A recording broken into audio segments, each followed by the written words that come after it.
Este es el podcast Máximo Desempeño con Pablo Jacobsen. Pablo Jacobsen. Descubre las claves para alcanzar tu máximo potencial. Nuestra invitada esta semana en Máximo Desempeño es Natalia Franco, una mujer que encarna la perfecta integración entre cuerpo y mente, ciclista profesional y psicóloga deportiva del rendimiento. Su historia es un testimonio vivo de determinación inquebrantable y propósito claro. Nacida en Medellín, Natalia descubrió su pasión por la bicicleta en paseos familiares. Lo que comenzó como una actividad compartida pronto reveló un talento extraordinario que la llevó a equipos locales, selecciones departamentales y finalmente a representar a Colombia en competencias internacionales. Con una claridad sorprendente sobre su camino, al terminar el colegio, pidió a su mamá, Beatriz Villegas, un año sabático para perseguir su sueño como ciclista profesional.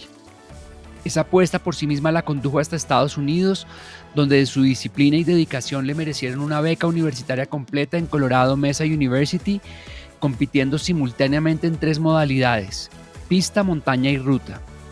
Lo que verdaderamente distingue a Natalia es su mentalidad. En la bicicleta es una competidora agresiva que escala con potencia y desciende con audacia, un reflejo perfecto de cómo aborda la vida, con determinación estratégica y disposición para asumir riesgos calculados. Esta adaptabilidad, que ella misma reconoce como su mayor fortaleza, le ha permitido conquistar circuitos en Europa, Estados Unidos y Colombia, a pesar de las enormes barreras que enfrentan las mujeres en el deporte profesional. Su disciplina trasciende lo físico. Natalia ha llevado su bicicleta hasta una laguna donde solo se podía llegar en lancha y ha entrenado en una casa rodante mientras caía nieve, demostrando que los obstáculos son solo invitaciones para ser recursivos.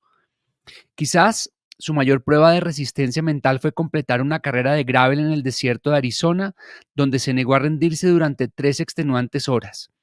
Durante la pandemia, cuando el mundo se detuvo, Natalia transformó la frustración en oportunidad. Aunque inicialmente escéptica ante las competencias virtuales, adaptó su enfoque y destacó en el Tour virtual. Simultáneamente, fundó Optimal Performance Minds, una consultora donde ayuda a deportistas y personas comunes a encontrar equilibrio mental, convirtiendo el deporte en fuente de bienestar en lugar de ansiedad. Esta dualidad profesional refleja perfectamente su propósito de vida: ayudar a otros a buscar su mejor versión, entendiendo que el guiar a otros en su propio autoconocimiento, ella misma crece y evoluciona. Lectora apasionada del Hombre en busca de sentido de Viktor Frankl, Natalia encuentra inspiración en el legendario entrenador de baloncesto John Wooden. Su filosofía de vida se resume en una frase que refleja su sabiduría interior: todo pasa como tiene que pasar. Acompáñame a una conversación reveladora con Natalia Franco, una mujer que ha encontrado en el balance entre cuerpo y mente la fórmula para el rendimiento óptimo. Una ciclista que sigue conquistando montañas y una psicóloga que demuestra que la mayor fortaleza está en el enfoque y la claridad mental con las que enfrentamos cada desafío. Hola Natalia, bienvenida a Máximo Desempeño, ¿cómo estás? Hola Pablo, súper bien, feliz y emocionada de escuchar esa descripción, me llena el corazón. Natalia, pues de verdad que es un verdadero honor tenerte hoy en Máximo Desempeño. Tu trayectoria, no solo como ciclista profesional, sino como psicóloga del rendimiento, me ha inspirado profundamente y por eso llevo un tiempo largo buscándote. Finalmente logramos concretar este momento. En algún momento que hablamos estabas por fuera del país y era un momento difícil. Y más allá de tus logros sobre la bicicleta en competencias internacionales que has tenido cosas interesantes, me interesa explorar ese recorrido interior que te ha convertido en la persona que eres hoy. Pues sí, yo creo que fue luchada, pero aquí estamos y de verdad que el honor es mío, o sea, no sabes lo que te admiro, lo que te escucho, aprendo de ti y bueno, demasiado feliz de cumplir este mini sueño de haber estado en este podcast algún día. Qué rico, Natalia. Pues quiero comenzar preguntándote cómo te sientes en este momento, qué pasa por tu mente en este día. Me siento demasiado feliz, o sea, creo que en este momento de mi vida soy una persona demasiado plena con todo lo que soy y bueno, es un día azulito, es un día lindo después de tantos días de lluvia y lo que te decía, tenemos salud, que es algo importante en estos momentos, entonces feliz. Natalia, ¿cómo fue tu rutina en la mañana de hoy? ¿Qué hiciste desde que abriste los ojos y hasta que llegaste a este podcast? Bueno, hoy tuve una mañana más tranquila porque tenía un día de recuperación, entonces dormí un poquito más. Me levanté, me organicé para ir a montar y salí en ayunas para hacer una horita de recuperación. Es un momento de mucha conexión para mí, sobre todo esos días como de recuperación activa donde le pongo mucha atención a mi mente y a mi cuerpo, alta cadencia, que me gusta como sentir mi cuerpo y poder como darle ese descanso a los músculos y mentalmente pues salir con mucha conciencia y respirar, disfrutar del día. Llegué con calma, puse música para hacer mi desayuno, desayuné con calma, estiré, hice mi sesión de estiramientos también con mucha calma, luego me bañé y bueno, aquí estamos. Te tengo tres preguntas. ¿A qué hora te despertaste? ¿Cuántos kilómetros hiciste? ¿Y qué música pusiste cuando llegaste a tu casa para hacerte el desayuno? Bueno, hoy me levanté a las 7:30, que digamos es tarde para mí. Normalmente si tengo jornadas más largas, 5:30, 6:30 más o menos, depende del día que tenga. Em, la música que puse fue un aleatorio de, pues a mí me gusta mucho la música alegre, me encanta Camilo, por ejemplo, me encanta su música súper alegre y que me pone como en una buena vibra. Y la tercera pregunta ya se me olvidó. La tercera pregunta es ¿cuántos kilómetros hiciste en un día de recuperación? Un día de recuperación hice hoy una horita, hice 30 kilómetros. Yo vivo en el Retiro y ir hasta Llano Grande y volver es aproximadamente eso, entonces 30 kilómetros. Genial. Natalia, cuando piensas en tu niñez, ¿cuál crees que fue el reto más significativo que enfrentaste y cómo impactó tu desarrollo personal? Bueno, me siento demasiado afortunada porque mi niñez fue demasiado feliz. O sea, realmente no tuve retos demasiado grandes en mi vida, pero quizás uno de los retos como que más me marcó fue de pronto enfrentarme como a una discriminación inversa en el ciclismo. Digamos que yo vine de una familia con estabilidad económica, donde nunca me faltó nada, y pues entrar a un entorno donde la mayoría de deportistas pues les tocaba muy duro, ¿sabes? O sea, ciclistas que muchas veces iban a competir solo para poder ganar plata y almorzar. Muchas historias pues que eran muy estremecedoras, pero yo estaba ahí, me encantaba el ciclismo, lo hacía por pura pasión. Entonces encontrar como comentarios, rechazos, burlas, incluso comportamientos que a veces, no sé, me robaban el celular, cosas así que pues solo por el hecho de venir de una familia con esa estabilidad económica, pues a veces hasta pues me cuestionaba como que realmente sí debería estar yo aquí, porque comentarios como le estás quitando el cupo a alguien que puede ser su salida a la vida, que puede ser su forma de pagar y poder sacar su familia adelante, ¿sabes? Entonces, de cierta manera también se crea como ese síndrome del impostor de mi victoria no vale lo mismo que de otra persona que realmente sí lo necesita. Entonces fue como una dualidad muy tesa de aprender a manejar eso y entender que no, que yo también valía y que independiente de cómo venía de mi familia y la suerte que tuve de nacer donde nací, porque eso es suerte en realidad, no hay nada más. em, pues era la misma carrera para todos, el mismo entrenamiento para todos, la misma entrega y al fin y al cabo pues no era como de dónde venías o, pues lo que tenías, sino qué tan duro trabajabas por eso que querías.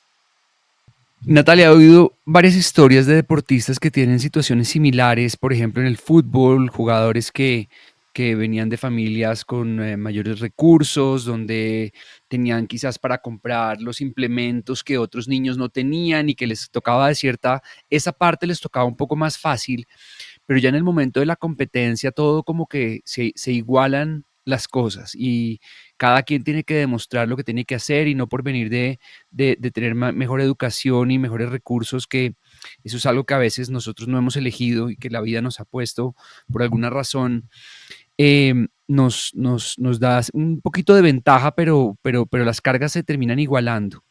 ¿Qué crees que te ayudó a abrirte un espacio, a ganarte el respeto de esas personas que quizás hacían comentarios y de otros deportistas, de otras deportistas que te miraban con ojos como escépticos de lo que pudieras lograr? Yo creo que muchas veces ponerme al servicio de los demás. Digamos, o sea, entender que sí, esa era mi situación, pero cómo con esa situación de privilegio podía yo ayudar a los otros también. Entonces, por ejemplo, cuando, no sé, había válidas en Yarumal o en pueblos súper remotos y lejos, mi papá tenía una camioneta y yo intentaba llevar la mayor cantidad posible de niños, porque había niños que incluso se iban en bicicleta a la carrera. O sea, imagínate ir de Medellín a Yarumal en bicicleta, ir a competir y con eso que ganabas, pues eh, podías devolverte a la casa, ¿sabes? Como entonces, muchas veces ponerme al servicio de los demás, entender que pues no era como egoísta con lo que tenía, sino antes lo más que yo pudiera brindar o ayudar, pues eso me hacía sentir mejor y que al fin y al cabo otros también se beneficiaban de eso. Pero siempre fui una persona pues muy bacana, jamás puse como lo que tenía a presumir o nada de eso, sino estar feliz y dichosa en cualquier lugar que estuviéramos, dormir en escuelas, comer lo que fuera. O sea, jamás puse problemas ni caprichos en lo que yo, digamos, estaba acostumbrada, sino estar adaptable a todo lo que fuera la situación y pasarla bien y dar lo mejor de mí con lo que fuera que tuviéramos. ¿Cuál dirías que es tu mayor fortaleza o esa habilidad especial que te ha acompañado en lo que has logrado hasta ahora? Pues yo sí diría que esa adaptabilidad, ¿no? O sea, yo creo que poderse uno encontrar en partes, lugares con personas completamente diferentes y estar bien, o sea, como encontrar ese bienestar en donde sea que estés. Y bueno, digamos que yo tengo como tres valores que me identifican mucho y es la disciplina, la pasión y la excelencia. Y creo que esos tres valores me han acompañado en todo lo que hago y creo que esos tres juntos, porque la disciplina no es buena si es sola, lo mismo la pasión no es buena si es sola y lo mismo, bueno, la excelencia sí es buena si es sola, pero digamos que esos otros dos como que lo complementan demasiado lindo y me han ayudado en todo lo que hago en mi vida, o sea, en el ciclismo, en mi profesión, en mi hogar, con mi familia, con las relaciones, entonces diría que esas. En general, un deportista, y yo creo que más en el ciclismo, pierde más de lo que gana. Realmente es difícil ganar una etapa o ganar una carrera, es bastante difícil. Eh, ¿Cuál crees que ha sido hasta ahora tu fracaso favorito? Esas experiencias en las que uno ha fallado, no tiene que ser necesariamente en el ciclismo, pero esas experiencias en las que uno ha fallado estrepitosamente, pero que luego se convierten en la plataforma para un gran éxito. Sí, digamos que sí he fracasado mucho, pero ese fracaso favorito creo que fue el ser finalista de Swift Academy. Swift Academy fue un concurso que se hace en la plataforma virtual. Swift es una Mm, plataforma virtual y en pandemia, pues como yo me dediqué demasiado a eso, yo dije, ah, este concurso pues me parece súper bacano, jamás me veía haciéndolo, pero en pandemia como lo hice, pues hice tanto el ciclismo virtual, yo dije, me voy a animar. Y este concurso se trata de que tienes que pasar como unos filtros y si llegas a la final puedes competir por un contrato profesional en un equipo World Tour que se llama el Canyon SRAM. El Canyon SRAM es uno de los mejores equipos del mundo. Todo es así como de ensueño, las bicicletas, los uniformes, donde corren, la estructura, o sea, es como que realmente el gran sueño. Y en pandemia, pues te imaginarás que había muchísima gente haciendo Swift, pues o ciclismo virtual, porque no podíamos salir. Y ese año 147.000 personas intentaron, pues entraron al concurso. Y yo fui una de las 5 mm. finalistas que quedó de todo el mundo. Y, o sea, yo inmediatamente apenas pasé, yo dije, yo me voy a ganar esto. Esta es mi oportunidad. Claro, digamos que el sueño de un ciclista siempre es llegar al máximo nivel y estar en un equipo World Tour, y yo he remado demasiado para poder lograr eso, pero pues claro, es un camino muy largo y muy difícil. Entonces este concurso era como ese tiro derecho a llegar ahí. Y yo decía, o sea, es que si ya entré a la final, que es solo números, pues de demostrar que tienes números o la capacidad, ahora digamos que poder mostrar mi personalidad, poder mostrar cómo puedo encajar en el equipo, pues yo digo, pues quizás se pueda dar. Entonces lo veía algo muy, muy real. Digamos que estuve, no sé si de malas o de buenas, cada quien determina que, cómo es, pero ese año, como fue pandemia, no, la final no fue presencial. Entonces, la final se terminó definiendo igual, con retos virtuales, pues que al fin y al cabo también es muy difícil, juegas con tecnología. Yo en ese momento me había devuelto para Colombia. Entonces, por ejemplo, yo había hecho la clasificatoria en Estados Unidos donde estaba casi que a nivel del mar. Me volví para Colombia donde era altura. Eso tiene que ver con el performance, pues cómo te influye la cantidad de potencia que mueves y todo eso. Estaba en clima caliente. O sea, fueron muchas cosas como que en ese momento no me ayudaron y quedé segunda. Perdí. Perdí el Mm. contrato de mis sueños, esa ilusión que tenía de haber pasado a ese equipo y no se dio. Entonces creo que en ese momento fue algo muy duro, fue como sentirme devastada en algo que veía demasiado real y posible y no se dio. Entonces digamos que es como mi fracaso favorito porque como que gracias a eso uno en el momento no lo entiende y siente que es como el fin de todo, pero la vida siempre tiene esa manera de reubicarte o de redirigirte a los lugares que Mm. tienes que estar.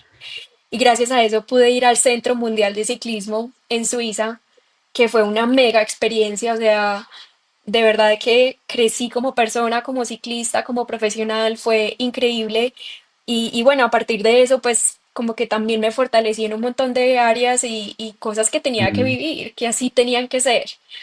Entonces yo diría que ese es uno que recuerdo con, como con dolor, pero con demasiado Mm. amor de eso era lo que tenía que pasar y que seguramente si hubiera pasado o ganado, no sé, la vida no era lo que tenía que ser. De acuerdo, yo creo que en esas derrotas que en el momento son muy dolorosas, uno no ve el panorama general y casi siempre la vida nos muestra que por algo era y que había algo distinto y que quizás era lo mejor que nos podía pasar el no haber obtenido eso que en su momento era lo que más añorábamos, pero que no lograrlo a veces también trae un regalo importante. Natalia, algo que las personas que están acá no creo que muchas sepan es acerca de tu hermana Ana María. Ana María Franco, la hermana de Natalia, tiene una cuenta en Instagram muy conocida que se llama Mamá con Amor. Es una mujer extraordinaria que estuvo aquí en el podcast.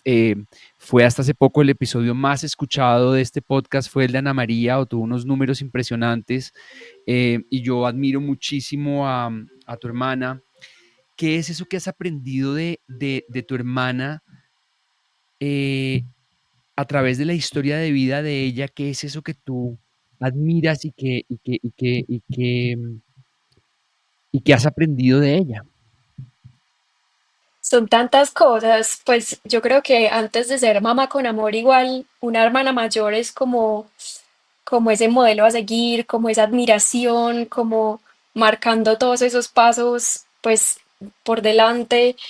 Mm, a mí me parece mi hermana pues una persona demasiado brillante y todo lo que ha hecho lo ha hecho en grande, o sea, es una persona que con una disciplina impecable logra todo lo que se propone.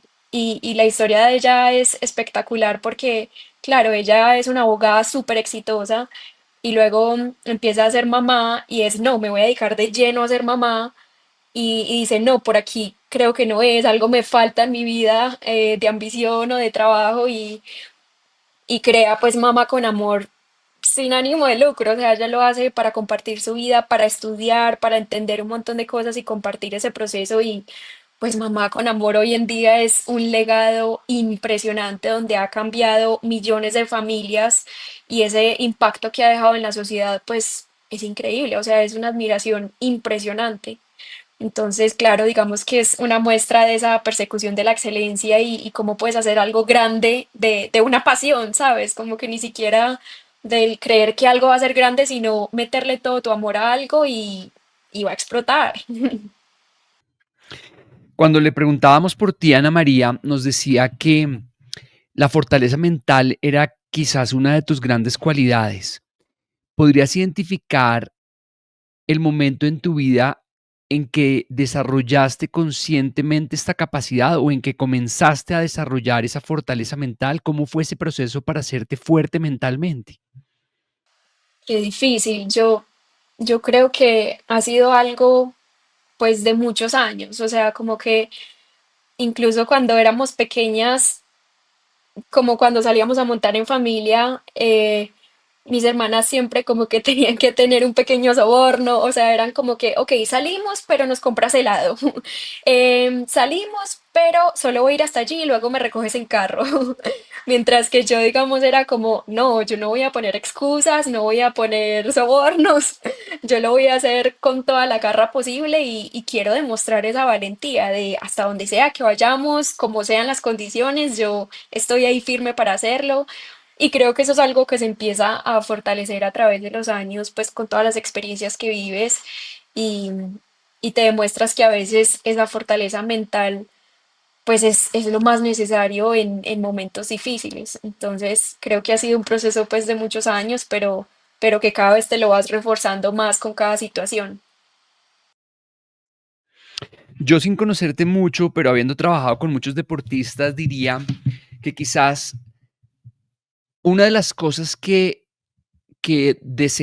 comenzó a fortalecer tu mente fue el hecho de empezar a abrazar el dolor y la incomodidad, de empezar a, lo que tú dices, a no buscar que te recogieran, sino aceptar la incomodidad. El ciclismo es un deporte que muchas personas no saben, pero es muy doloroso, se siente mucho dolor físico, se siente mucho cansancio, se siente mucha incomodidad en muchos momentos. Hay momentos en los que tú estás en una subida larga y quisieras, tienes una bicicleta costosa, pero en ese momento sientes que quisieras regalarle la bicicleta al primero que pase y agarrar un Uber para la casa o un taxi o lo que sea. Tiene riesgos además, hay levantadas muy temprano, es un poco, para los que lo ven de afuera, es un poco masoquista. Em, pero es un deporte hermoso. Yo soy ciclista de ruta desde hace muchísimos años, me fascina la bicicleta, es de los momentos más especiales que hay en mi semana, son esos momentos que tengo para desconectarme y para desconectarme de lo que hago diariamente y para conectarme conmigo mismo a través de la bici. ¿Cómo el aprender a abrazar el dolor y la incomodidad te han ayudado a hacerte fuerte mentalmente? Mm, yo creo que eso es todo, o sea, uno aprender a sentirse cómodo en la incomodidad y entender que todo en realidad es temporal, o sea, asimismo como es sobre la bicicleta, también es fuera de la bicicleta. Digamos, hay momentos de crisis donde estás demasiado incómodo y quieres tirar la toalla, pero aguantas, aguantas, aguantas y pasas ese momento. Y es lo mismo fuera de la vida cuando estás, por ejemplo, en, no sé, en equipos que no son tan buenos o situaciones difíciles, con personas difíciles, o pongámoslo más pequeño todavía, si por ejemplo el equipo eh, buscó un hotel, digamos un hotel pulgoso, como le decimos. A veces me ha tocado dormir en colchones que sientes que tienes pulgas, que huelen maluco, que no están completamente limpios, pero ahí también es abrazar como esa incomodidad, ok, todo va a estar bien, o sea, ¿qué es lo mejor que puedes hacer de esta situación? Mantener una buena actitud y sentirte tranquilo, porque sabes que no va a ser para siempre. Entonces, creo que esa comodidad en la incomodidad pues me ayuda a extender demasiados límites físicos y mentales y, y pues gracias a entender digamos también esos conceptos pues me ayudan a ser mejor. Algo que me llama mucho la atención de tu historia es el hecho de que hubieras decidido estudiar psicología deportiva o psicología del rendimiento. Y te quiero preguntar cómo ese conocimiento que adquiriste a través de esa psicología, comenzó a tener un impacto en tu rendimiento y si hubo conceptos académicos que de alguna manera contradijeran lo que habías aprendido intuitivamente como ciclista. Bueno, la verdad, yo llegué a la psicología deportiva pues muy esporádicamente, ¿cierto? Digamos que yo salí del colegio y me fui a Estados Unidos a competir y pues luego encontré esos reclutas que me invitaron a obtener becas. Escogí pues la Universidad de Colorado Mesa y yo antes quería ser veterinaria. Yo tenía, digamos que, planeado estudiar veterinaria en Colombia y luego cuando pues me dieron esa beca en Estados Unidos, no había veterinaria en el currículum pues de esa universidad y yo, Dios, ¿qué voy a estudiar? Entonces, mis dos padres vienen de la rama de la medicina y ya tenía una hermana mayor que pues era abogada y mi hermana de la mitad había estudiado comunicación y mis papás eran como, tú eres nuestra última esperanza, vete por la rama de la medicina. Y yo, no, no, no, cero, yo soy cero eso. Hasta que mi mamá me dijo, ¿y qué tal la psicología? Y yo dije, ve, me llama la atención, o sea, la mente en realidad es demasiado poderosa, cómo hay tantas diferencias en personas, de lo exitosas que son, de lo que no. Yo, sí, eso me gusta, intentémoslo. Me dijeron, tranquila, empiézalo, que si algo te puedes cambiar o digamos que al menos llenas las generales y luego puedes elegir un camino más acertado. Y yo, ok. Entonces empecé a ver las electivas y en ese primer semestre pues encontré la psicología deportiva. Claro, pues yo venía de ser deportista toda la vida y apenas entré a esa clase fue como amor a primera vista. O sea, yo era esa estudiante pestosa que levantaba la mano para todo, se devoraba los libros. O sea, realmente encontré una pasión que, o sea, hasta yo era como, wow, es que me encanta absolutamente todo. Esto era lo que yo estaba buscando en mi vida. Y ya después de terminar, pues, psicología, los 4 años de pregrado, digo, no, psicología deportiva es lo que yo quiero hacer y eso es en lo que me quiero especializar. Entonces, así fue que lo planeé y pasé luego a la Universidad de Tennessee, Knoxville, donde hice mi maestría en psicología deportiva y comportamiento motor. Natalia, cuando yo me gradué del colegio, me fui a la Universidad de Boulder en Colorado. Y lo primero que hice al llegar a la universidad y al ser una ciudad pequeña, lo primero que hice fue comprarme una bicicleta, pues para moverme por la ciudad, pero rápidamente me vi subiendo las montañas de Colorado, me encantaba la bici, me vi yendo a pueblitos cercanos en bicicleta, a hacer paseos y en esa época de estudiante sin muchos recursos para viajar, pues la bicicleta era el medio para conocer alrededor y fue una experiencia muy linda para mí. Cuéntanos un poco en qué ciudad está, no sé si la ciudad se llama Mesa o cómo se llama la ciudad en Colorado donde tú estabas y cómo fue para ti esa experiencia universitaria en Colorado en esos primeros años. Bueno, la Universidad de Colorado Mesa queda en un pueblo que se llama Grand Junction y es muy cerca a la frontera con Utah. Está a 4 horas de Denver. No, para mí eso fue un sueño. O sea, realmente para mí eso pasó demasiado rápido todo y fue un sueño completamente porque, o sea, ya el montón de recursos que hay para, para digamos, los estudiantes deportistas, nosotros teníamos lo que cualquier equipo profesional pudiera pedir y era solo nivel universitario. Nosotros teníamos un salón donde se podían conectar todas las bicicletas y entrenar indoors cuando el clima estaba muy mal.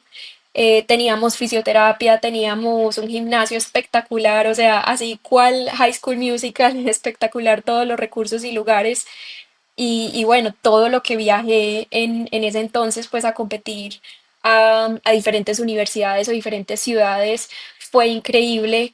Además, porque digamos yo intentaba quedarme casi siempre en los veranos, entonces cuando estaba en universidad competía por la universidad, pero en los veranos competía el calendario profesional. Entonces ahí también hice como mi primer contrato realmente profesional. em, Viajé por todo Estados Unidos, conozco casi 40 estados. Fue una experiencia completamente gratificante y pues vivir como todo ese aprendizaje de crecer, ¿cierto? O sea, yo salí a los 17 de mi casa y en mi casa yo no movía un dedo, yo no cocinaba, yo no lavaba, yo no sabía nada. Y cuando salí a los 17 a cocinar mi propia comida, a trabajar, a lavar ropa, a aprender todo un mundo, pues es lo que realmente te forja, ¿cierto? Entonces creo que, wow, pues me hizo mucho lo que soy hoy. Claro, yo creo que esa experiencia de vivir por fuera, de vivir en otro país, de tener que enfrentar los desafíos y resolver nosotros mismos, nos hace madurar muchísimo cuando salimos de la casa de los papás, y yo creo que es una experiencia muy positiva. Quiero volver a ese tema del dolor y la incomodidad para preguntarte sobre esa carrera de 13 horas en el desierto de Arizona, donde te negaste a rendirte. Yo recuerdo una carrera aficionada acá en Colombia, en Anapoima, en un calor infernal. Yo creo que debe ser parecido al calor de Arizona, que fue muy corta, fueron 90 kilómetros en montaña, pero yo recuerdo que yo, mejor dicho, no me quise rendir, pero la odié los últimos 30 kilómetros, la odié cada centímetro. Quiero preguntarte por ese diálogo interno que mantenías durante las horas más difíciles y que aprendiste sobre tu propia psicología en una carrera que fue tan desafiante. Bueno, esta carrera se llama Unbound, en realidad es en Kansas, y es una de las carreras más difíciles de Estados Unidos porque se hacen 200 millas. 200 millas son 335 kilómetros, era lo que me dio pues en kilómetros, y yo la logré en 13 horas y media y quedé quinta. Y en realidad esa es una carrera de fortaleza mental. O sea, es muy dura físicamente pues porque es un desierto, el calor es infernal, tú ves unas rectas interminables, o sea, los vientos cruzados es casi que te tumba de la bicicleta. Entonces muchas de esas rectas tú vas a 8 kilómetros por hora y no avanzas. Entonces, digamos que gracias a Dios en ese momento ya tenía demasiadas herramientas mentales y el autohabla es una de las más poderosas. O sea, realmente yo desde muy temprano de esa carrera, incluso cuando salimos en una masa muy grande, hubo una caída y yo caí en esa caída. Se me dañó el tensor, entonces tenía problemas con los cambios. Em, la silla me había quedado torcida. Entonces, claro, me empezó a hacer una rosadura, me empezó a porrear. Ya con el calor, digamos que las plantas de los pies se me quemaron, me dolía cada pedalazo porque sentía las plantas en fuego. Fueron muchos retos de adversidades que pasaron que aun si la hubieras hecho perfecta sin ningún problema es algo muy duro de hacer, pero luego con todas estas extra variables era mucho peor. Y yo creo que el mantener el autohabla positiva o neutra, pues hizo la diferencia de uno no rendirse. Digamos que ya pasando los 200 kilómetros, yo empecé a tener también problemas estomacales. Ya o sea, tú no entrenas 330 kilómetros, tú entrenas unas 6 horas, 7 horas máximo, pero ya después de ese momento el estómago ya no me recibía comida. Yo sentía que el estómago se me iba a estallar, pero tenía hambre y tenía que comer porque me faltaban 130 kilómetros. Entonces, claro, era toda una batalla mental de, ok, estoy pasando todo esto, pero como un pedalazo a la vez nos acercamos a la meta. Un respiro a la vez, enfocarte en las cosas correctas, intentar disfrutar en medio de sufrimiento físico y mental.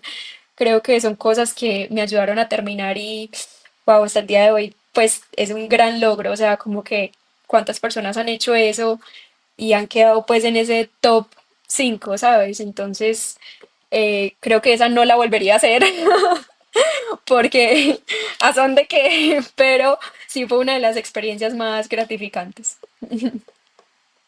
Cuando te preguntaba por un libro que fuera importante para ti, tú mencionabas El hombre en busca de sentido de Víctor Frankl, que es un libro que a mí, yo adoro ese libro, lo recomiendo muchísimo. Sé que ahora Tony Robbins está haciendo la película de este libro y que seguramente, no sé, en los próximos 2 años seguramente saldrá este libro que ha sido uno de los libros más vendidos a nivel mundial, y que si los que están escuchándonos no lo han leído, es un libro corto de más o menos unas 100 páginas, pero que es un libro que realmente yo creo que todos los seres humanos deberíamos leer porque nos enseña algo muy importante de la vida. Y en este libro hay una frase de Viktor Frankl que dice, aquellos que tienen un porqué para vivir pueden soportar casi cualquier cómo.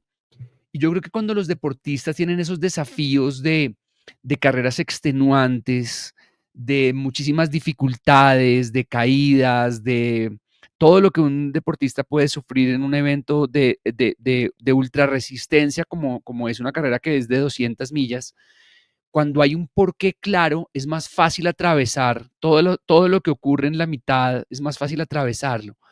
¿De qué manera tener un propósito o algo que trasciende más allá de ti misma te ha ayudado a enfrentar todos esos desafíos que tienen las competencias, los entrenamientos y carreras como esa que hiciste en Kansas?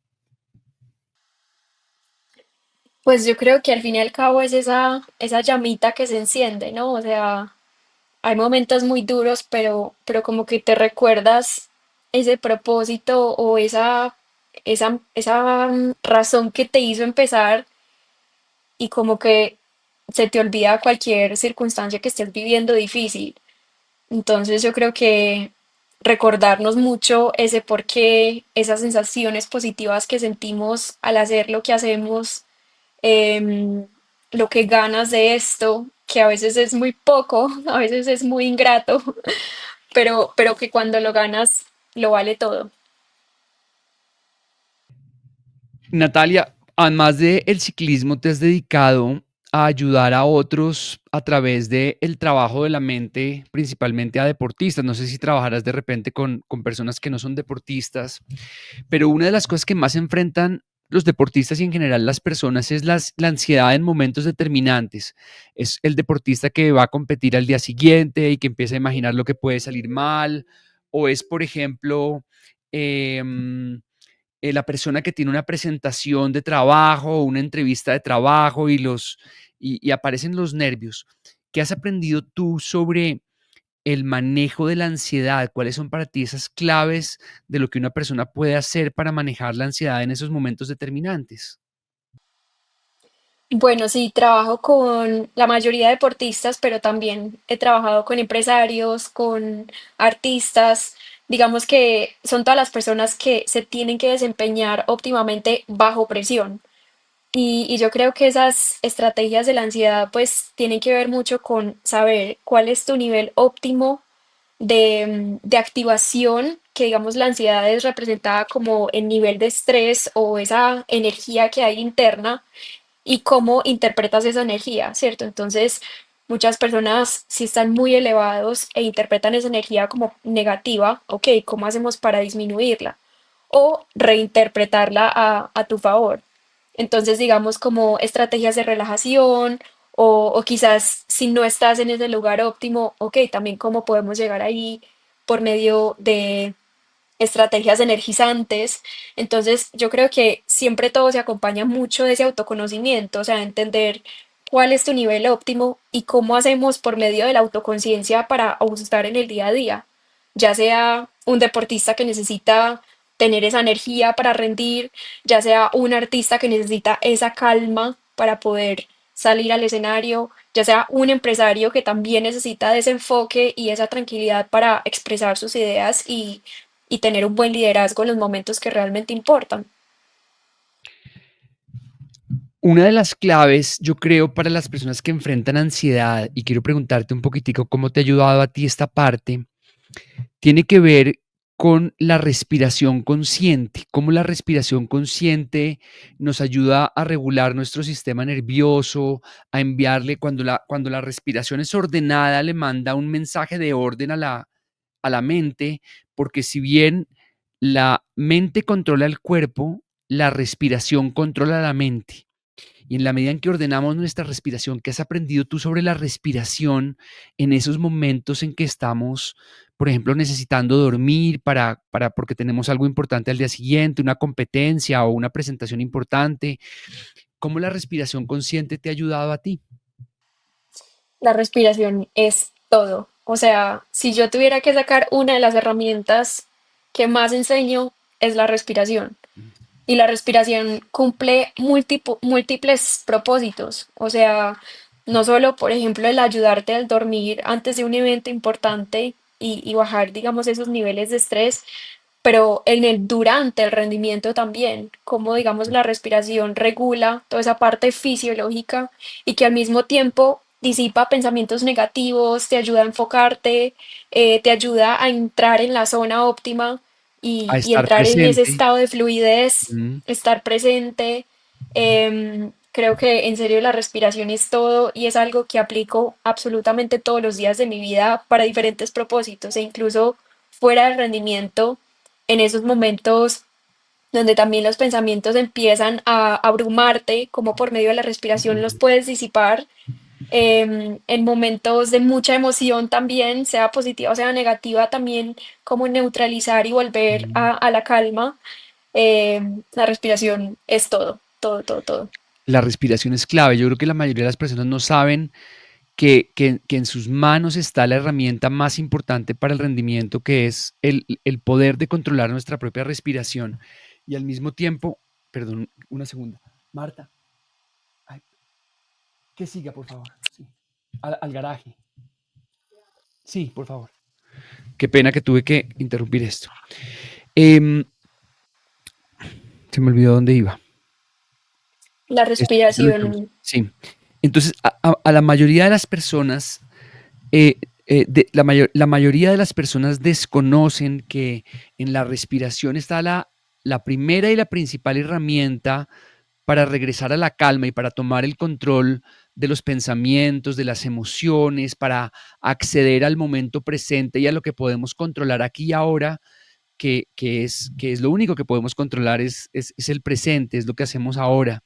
Y en la medida en que la respiración nos ayuda a enfocarnos en el ahora y a regular nuestro sistema para estar en ese estado de rendimiento ideal en el que queremos estar.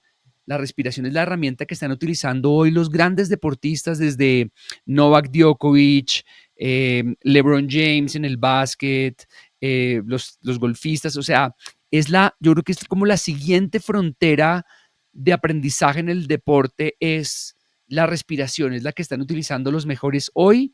Los mejores me refiero a hombres y mujeres, y es la que todos podemos utilizar para mejorar nuestro rendimiento rápidamente.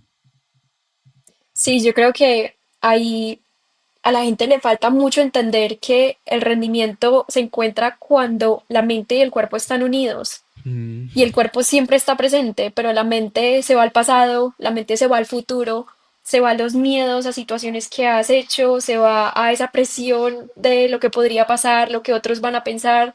Entonces, la respiración es ese conducto que une la mente y el cuerpo en el momento presente. Y es en el único momento donde podemos realmente desatar el rendimiento óptimo, que es donde encontramos ese estado de Mm. fluidez, ese estado donde todo fluye y todo pasa de la manera más satisfactoria posible. Así es, y yo creo que otra cosa, y quiero conocer acá tu perspectiva, que ayuda mucho en los momentos de ansiedad, es cambiar la perspectiva de la presión que sentimos, es decir, reformular la presión. En lugar de ver la presión como una amenaza, verla como una oportunidad. La tenista Billie Jean King tiene una frase que a mí me encanta, que es: la presión es un privilegio. Entonces, si sientes presión porque vas a competir al día siguiente, es porque tienes la oportunidad de competir y eso es maravilloso. Si tienes la entrevista de trabajo mañana, wow, tienes una oportunidad maravillosa. Y ver cuando tú cambias el camino de la mente de irse a entenderlo como una amenaza, en cuyo caso te pones tensa, te empiezas a enfocar en tus debilidades, en lo que puede salir mal, y cambias tu percepción a ver las oportunidades y miras tus fortalezas, lo que puede salir bien, tu estrategia de cómo vas a abordar ese desafío que tienes.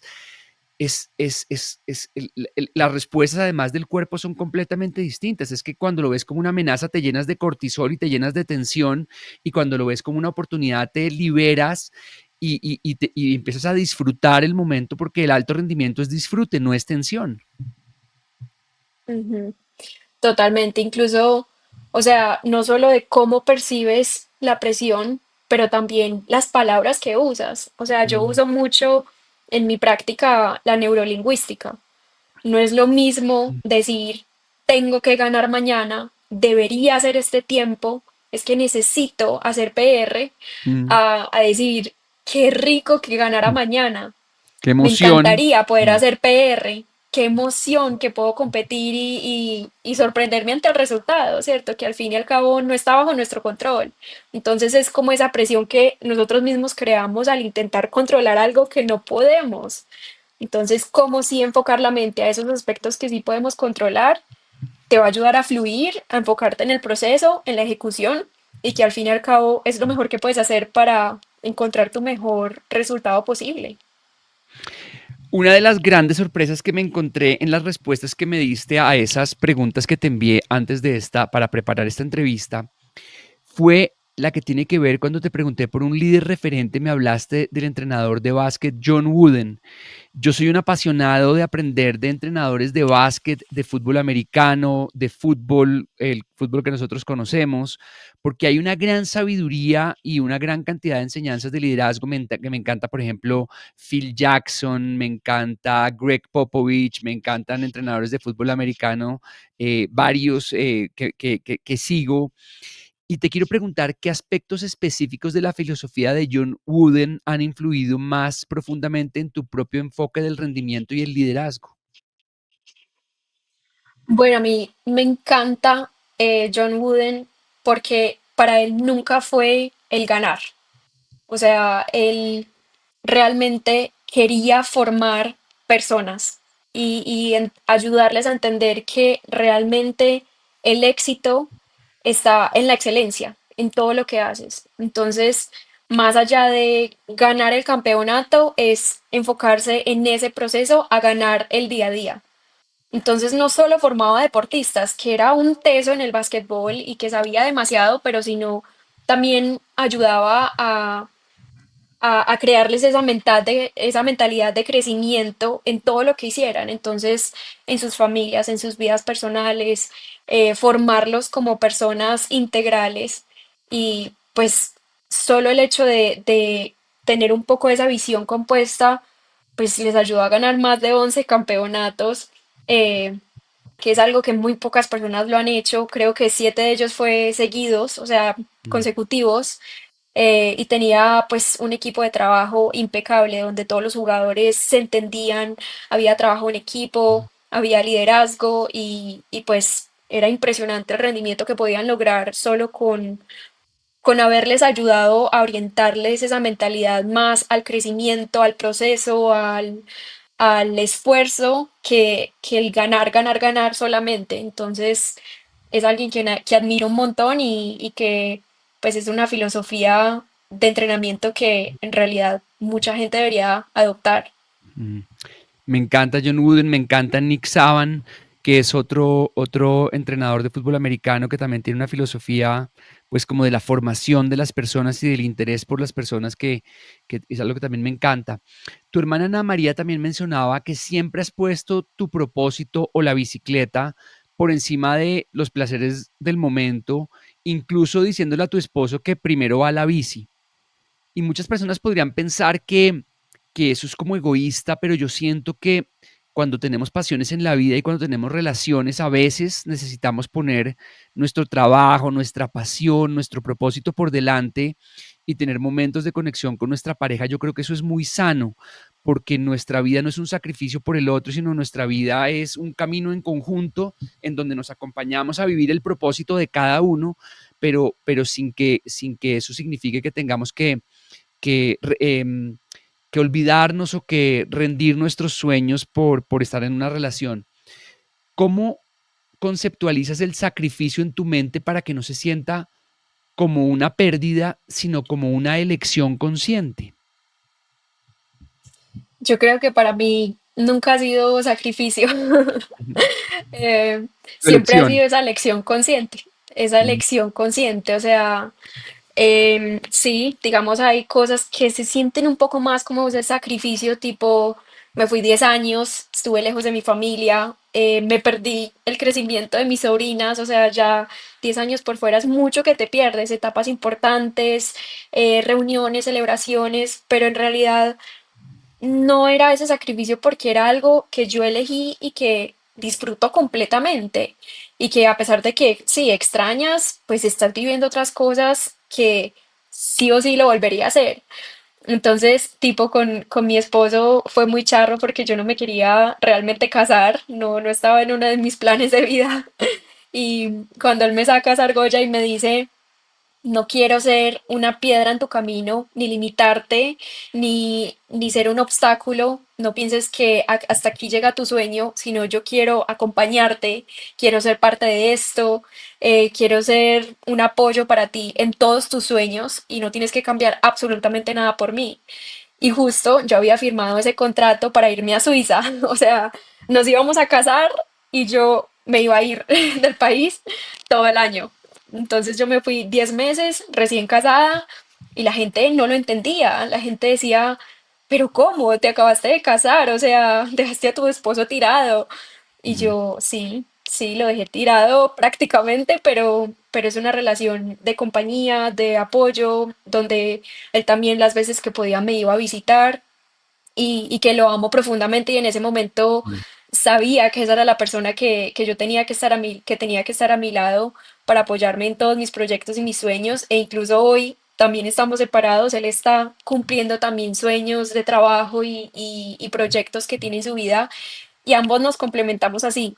Entonces, eso que dices es muy importante, es entender que no damos nuestra vida a una relación, sino que son dos vidas y nos complementamos y nos acompañamos en los caminos. Y creo que cuando te rindes o sacrificas cosas que tú amas, no vas a ser feliz. Entonces, creo que si no eres feliz en lo que haces, en lo que eres, va a ser muy difícil ser feliz con otra persona.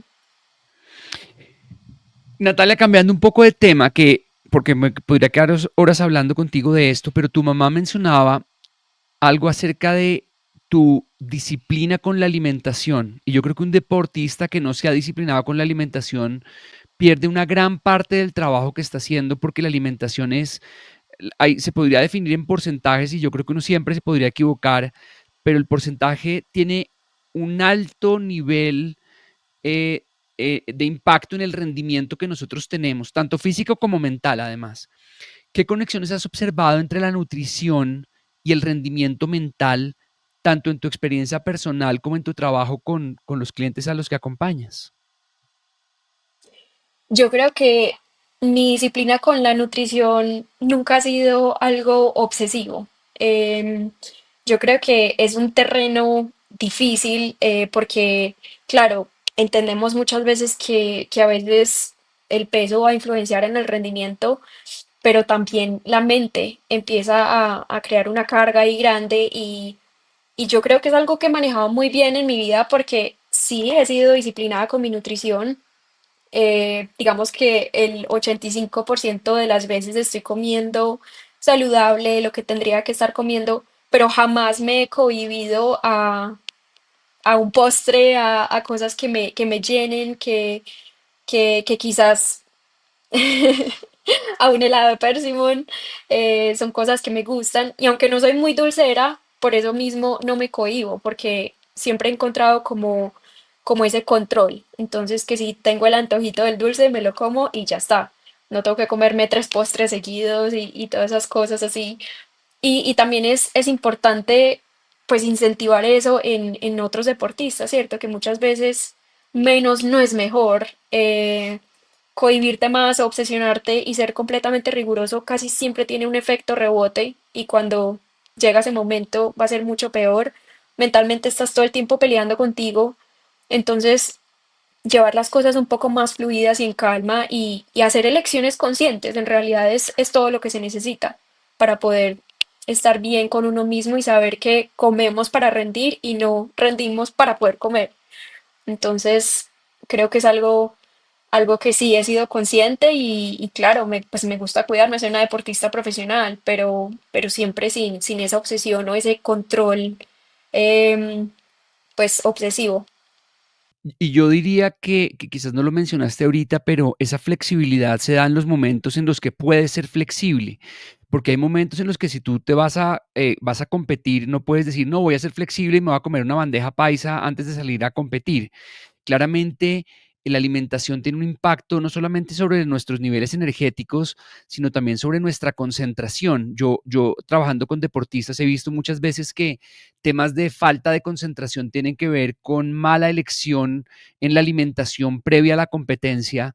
Y nosotros cuando tenemos temas determinantes, por ejemplo, si uno en el día tuviera una presentación a un cliente importante o una conferencia que tienes que dar o una cita para, tú eres comercial y le vas a vender a un cliente o vas a competir, simplemente tienes que cuidar tu alimentación porque ahí está gran parte de tu energía. ¿Dónde está tu energía? ¿En el enfoque de lo que quieres lograr o tu energía está procesando un alimento que es pesado y que no tienes? Entonces, una bandeja paisa delicioso el día que de descanso, que no tienes que entrenar ese día, que no tienes que competir, pero siento que es importante en los días en los que tienes que estar con tu energía a tope, que también tu alimentación ese día sea muy cuidadosa. Claro, ahí entra mucho como ese instante de gratificación, ¿cierto? Cómo pospongo mis caprichos o mis gustos por algo mucho más grande.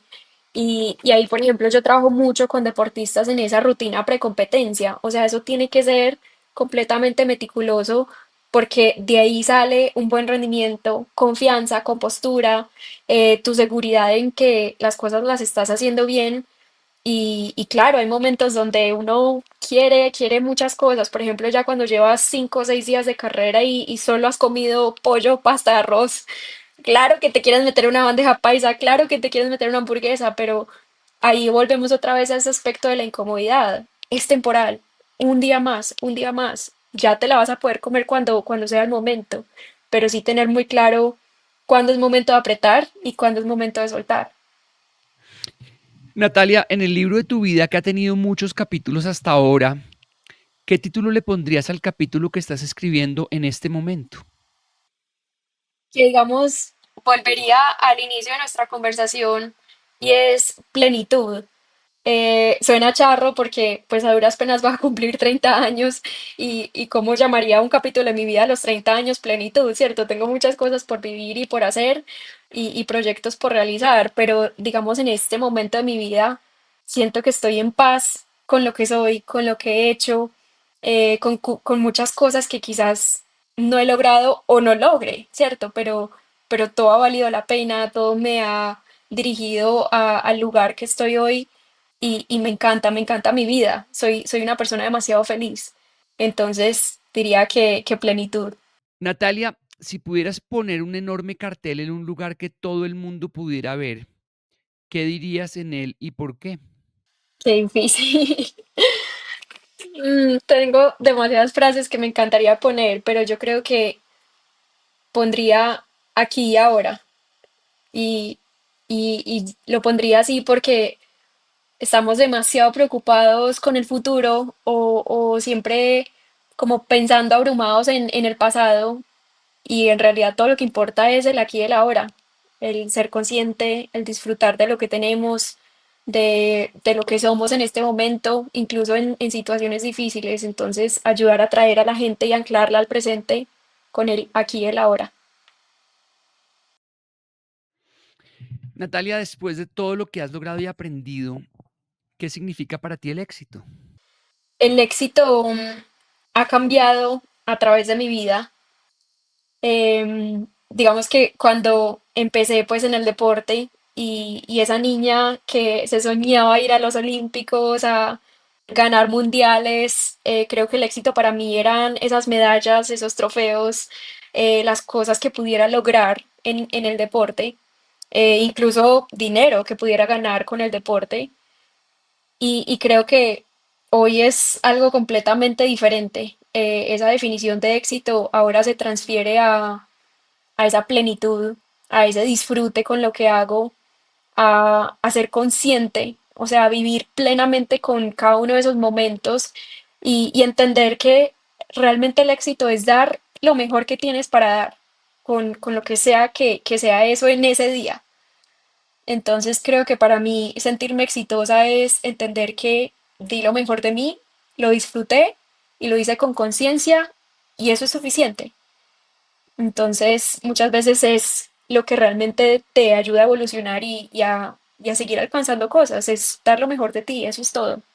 Qué bonito. Yo creo que todos tenemos nuestra definición de éxito va cambiando con el paso del tiempo. La que teníamos hace unos años y que muchas veces era alrededor de lo económico, después empezó a cambiar y empezamos a ver la vida de una forma distinta. Yo hace poco sentía un poco que el éxito es abrazar tu propio camino, es dándolo todo, el máximo esfuerzo de lo que puedes dar, pero sabiendo que todo pasa por algo, como dices tú, que todo tiene su sentido en la vida y que en la medida en que fluimos con la vida, no le ponemos tantos obstáculos, tantas expectativas, sino que somos más autoconscientes y vivimos en el aquí y el ahora, pues más podemos, más nos acercamos a eso que nos hace sentir plenos y satisfechos, Así es. a esa plenitud de la que tú hablas. Natalia, definitivamente me podría quedar horas hablando contigo, qué delicia de conversación. Espero que muy pronto nos volvamos a encontrar en varias oportunidades. Una, en el evento Poder Mental que hacemos nosotros con Caracol Radio, al cual te quiero invitar y quiero que vengas a hablar de tu experiencia, de todo tu conocimiento.